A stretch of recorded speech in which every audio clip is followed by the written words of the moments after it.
In this video, I'll be walking through the question you can see on the screen here from the Summer 2025 Cambridge A-Level Maths paper 1-3. I'm going to try and show you how to do this question and not just the solution. So definitely pause and rewatch certain parts of the video as you need to. If you're looking for a different question from this paper or a different paper entirely, you should be able to find a playlist in the description below or have a look around my channel. Okay, let's get into the maths. In question 6, we're told a story, mostly in English, that we have to turn into maths. They tell us about an arithmetic progression and its first term is A. Its common difference, D, is equal to 2.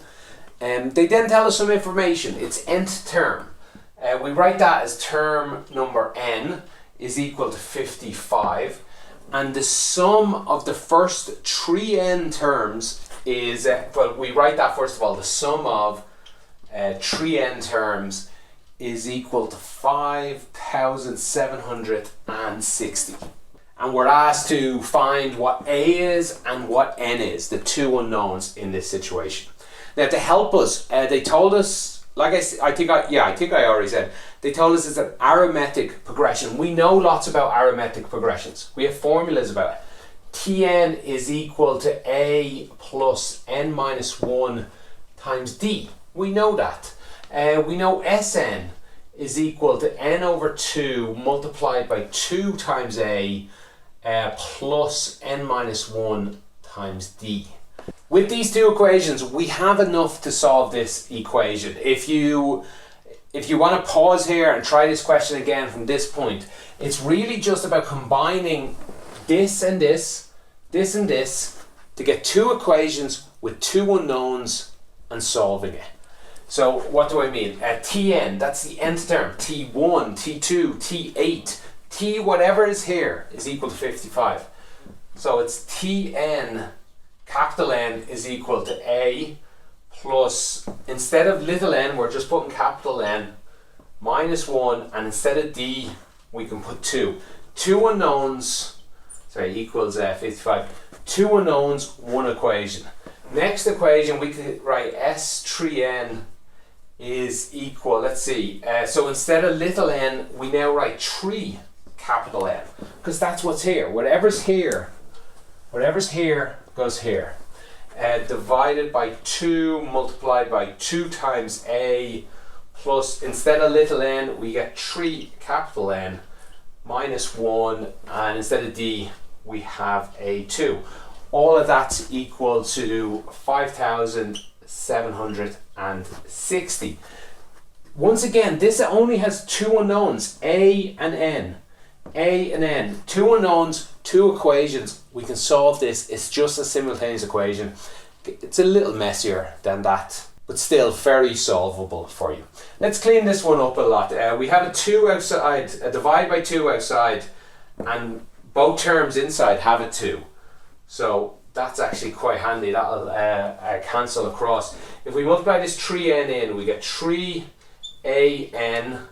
plus 3n by 3n, we get 9n squares, and 3n by this minus 1, we get minus 3n is equal 5,760. Oh, I never cleaned up this first equation either. Let me just pop that up here. This would be A plus 2n minus 2 equals, well, let's put in, move the minus 2 over, equals 57. So here's one equation and here's the other equation that we want to combine. If you are finding my videos useful and would like to help the channel out, on top of liking and subscribing, probably the best thing you could do is to tell other people doing the exam about my channel.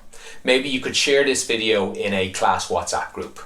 Then if you feel I've really deserved it and you would like to buy me a coffee, you could become a member on YouTube or on Patreon. You should find links to that in the description below.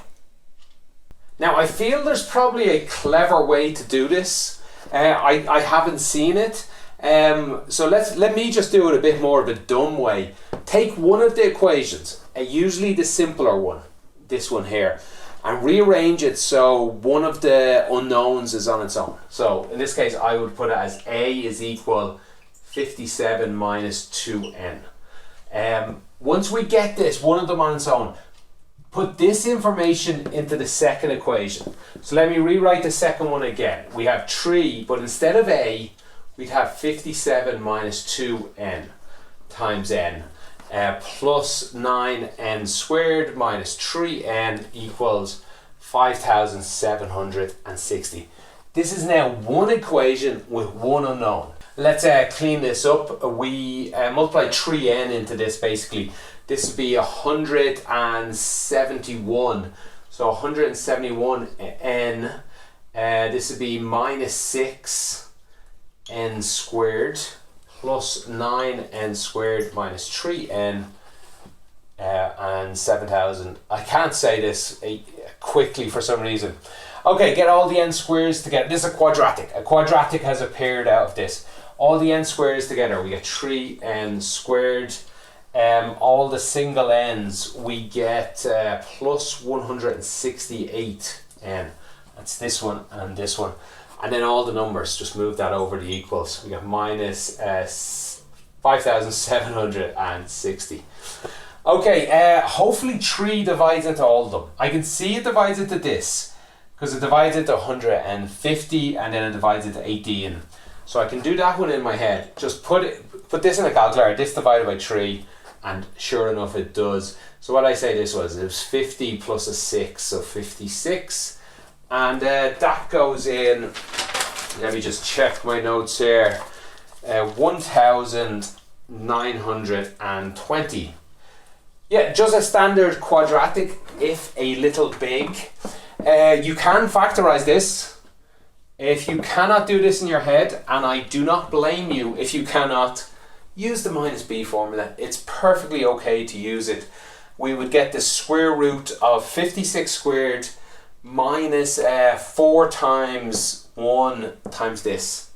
So we'd be 56 squared plus, I guess, 4 times this. If that comes out even, it was, you would have been able to factorize it, and you could probably guess from it is. If you do demand on factorizing it yourself, a couple of clues. Because it's just 1 squared over here, or 1n squared, what you're looking for is 2 numbers to multiply to get this, and the difference between them, because this is a minus, is 56. So yeah, I jotted this down. If you divide 20 into this, you get, let's see, where do we have room? Yeah, I'll squeeze it in over here. 20 goes into this 96 times. That gap is too big. 30 goes in 64 times. That gap is 34, which is too small. So the answer is somewhere between these two. So I just tried a couple of numbers, and 24 is the one that works out. 24 goes in 80 times, and the difference between this is 56. So your two answers is n, let's see, we want plus 80 and n minus 24 is the two factors, and so the answer would be n is equal minus 80 or n is equal 24. Of course it cannot be minus 80. You will lose a mark for leaving this as an answer.